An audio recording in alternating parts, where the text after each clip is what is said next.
হইছে এটা কুত্তা আপনি ছাগল লইলে টানাটানি করতেছে আর যদি বেশিক্ষণ দেরি করেন তাহলে কিন্তু হারামের পেটে হালাল চলে যাইব আমার ছাগলের মতো ডাক্তার আছে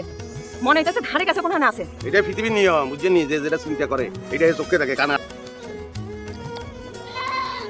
মজুরে আমার ছাগল তো কাছেই আছে তো আমি কি বললাম আমরা তো বললাম ভাবি যত দেরি করবেন ছাগল তত কাছে চলে আসবে বুঝছেন নি কইবে জানেন নি যে আমরা দুজন মানুষ না আমরা দুজন ছাগল আমরা যে কথা বলতেছি আপনি আর বুঝবেন না মনে হচ্ছে আমরা ব্যবহার করতেছি আমরা তাড়াতাড়ি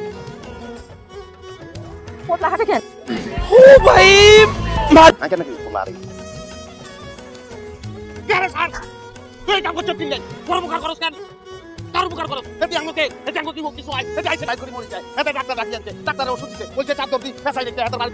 তোর চার দর ডাকুন তাই হইতা আন্তর খানে আন্তর হাসপাতাল এনে ডাক্তার এই এখন আবার উল্টা আমাকে বাসা করে যাস না আর কি হইলো তো আমার বলেন কি কেন বিয়া করি হালাম আমার কোনো অসুবিধা নাই কি নালিশ করবেন আপনি তোকে সাদা চুল সাদাই থাকবো আর কোনদিন কলম করতে পারবি না বুঝছি আপনি কি করবেন বুঝা হয়ে গেছে অত কিছু আমরা জানি না আঙ্গুর টিয়া লাগবো টিয়া দিয়ে আন্তর লইবেন নাহলে গাজীপুর হারাই দিও আসলে টিয়া লাগবে টিয়া দাম জলদি টিয়া দেন